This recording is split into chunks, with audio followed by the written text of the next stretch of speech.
بسم اللہ الرحمن الرحیم۔ علم دین کیسے حاصل کیا جا سکتا ہے، اس کے حصول کے طریقہ کار کیا ہے؟ سب سے پہلے علم دین حاصل کرنے کے لیے یا کسی بھی چیز کا حصول آپ کو کرنا ہے تو اس کے لیے شوق کا ہونا ضروری ہے۔ علم دین کے اندر بھی شوق کا ہونا اور ادب کا ہونا ضروری ہے۔ جس طرح کہ بخاری شریف کے اندر کتاب العلم کے اندر ایک حدیث پاک موجود ہے جو حضرت جابر رضی اللہ عنہ کے بارے میں ہے کہ صرف ایک حدیث حاصل کرنے کے لیے 1 مہینے کی مسافت جو ہے وہ طے کر کے گئے تاکہ میں نبی پاک صلی اللہ علیہ وآلہ وسلم کی وہ حدیث جو ہے وہ اپنے سینے میں محفوظ کر سکوں،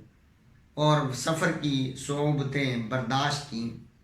اور وہاں جا کر ان کو بیان کیا کہ میں فقط آپ کے پاس اس لیے آیا ہوں کہ میں نے سنا ہے کہ آپ نے فلاں حدیث نبی پاک صلی اللہ علیہ وآلہ وسلم سے سنی ہے۔ حالانکہ حضرت جابر رضی اللہ عنہ وہ صحابی رسول ہیں جن کے پاس خود بہت بڑا حدیث کا ذخیرہ موجود تھا۔ اسی طرح حضرت عبداللہ بن عباس رضی اللہ عنہما کے بارے میں آتا ہے کہ آپ نے زید بن ثابت رضی اللہ عنہ کے گھوڑے کی رکاب کو پکڑا تو حضرت زید بن ثابت رضی اللہ عنہ نے کہا کہ آپ حضور نبی پاک صلی اللہ علیہ وسلم کے چچا زاد بھائی ہیں، آپ ایسا نہ فرمائیں، یہ تو بے ادبی ہے۔ تو آپ نے فرمایا ہمیں رسول کریم صلی اللہ علیہ وسلم نے اسی طرح حکم ارشاد فرمایا ہے کہ جن سے علم سیکھو ان کا پھر ادب کرنا ہے۔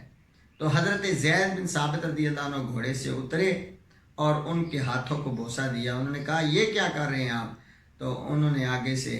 کہا کہ ہمیں بھی رسول اللہ صلی اللہ علیہ وسلم نے اسی بات کا حکم دیا ہے کہ اہل بیت کا ہمیشہ جو ہے وہ احترام کرتے رہنا۔ اسی طرح حضرت عبداللہ بن عباس رضی اللہ عنہما سے ایک اور روایت ہے کہ آپ فرمایا کرتے تھے کہ حدیثوں کا تکرار کرو، حدیثوں کو بار بار پڑھو، روزانہ ایک دوسرے کو سناؤ، جب یہ کرنا تم چھوڑ دو گے تو فرمایا کہ تم سے جو ہے وہ حدیثیں جاتی رہیں گی۔ اسی طرح حضرت زید بن ارقم رضی اللہ عنہ سے روایت ہے کہ جب وہ بہت زیادہ بوڑھے ہو گئے تو آپ نے فرمایا کہ اب ہم حدیث پاک نہیں بیان کر سکتے، یہ بڑا مشکل معاملہ ہے۔ تو اس کے اندر احتیاط بہت ضروری ہے۔ جب بھی آپ کوئی مسئلہ بیان کریں، جب بھی آپ کوئی حدیث بیان کریں تو آپ یہ ذہن رکھیں کہ اگر ہمیں رجوع کرنا پڑے تو ہم اس سے جو ہے وہ رجوع کریں گے،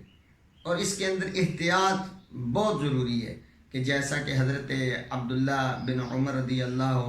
عنہما سے یہ روایت ہے کہ بنی الاسلام علی خمس، تو جب یہ آپ کے سامنے حدیث پاک بیان کی گئی آپ کے سامنے، تو صیام میں رمضان کا ذکر جو ہے وہ پہلے تھا اور حج کا بعد میں تھا۔ تو کسی نے حج کا پہلے ذکر کر دیا تو صیام رمضان کا بعد میں ذکر کیا، تو آپ نے فرمایا کہ آپ نے ایسا بیان کیوں کیا ہے؟ یعنی وہ لوگ تقدیم اور تاخیر کو بھی جو ہے وہ برداشت نہیں کرتے تھے،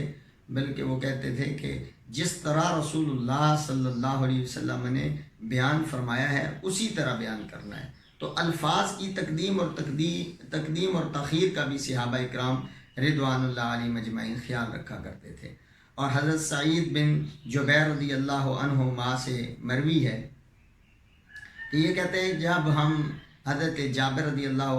عنہ کے پاس بیٹھا کرتے تھے تو ہم حدیثیں لکھ لیا کرتے تھے، جب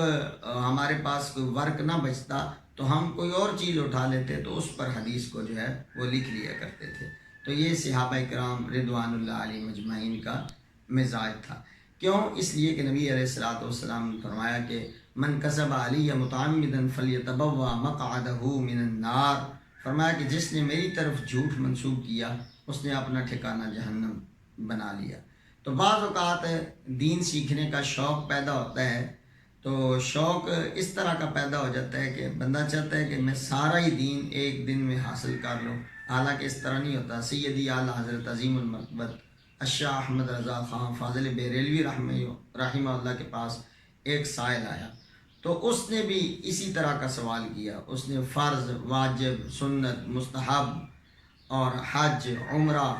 اس طرح کے بہت سارے مسائل کا ذکر کر دیا تو کہا کہ ان کا حکم بیان کریں، تو آپ نے اس کو دین سیکھنے کی طرف رہنمائی فرمائی، اور آپ نے اس کا جواب پھر فتاوی رضویہ شریف کے اندر دیا بھی ہے، اور فرمایا کہ اگر اس کا تفصیلاً جو ہے وہ جواب لکھا جائے تو اس کے لیے 2000 ورق جو ہے وہ درکار ہے۔ تو اللہ تعالیٰ سے دعا ہے کہ آہستہ آہستہ بالتدریج دین حاصل کرنے کی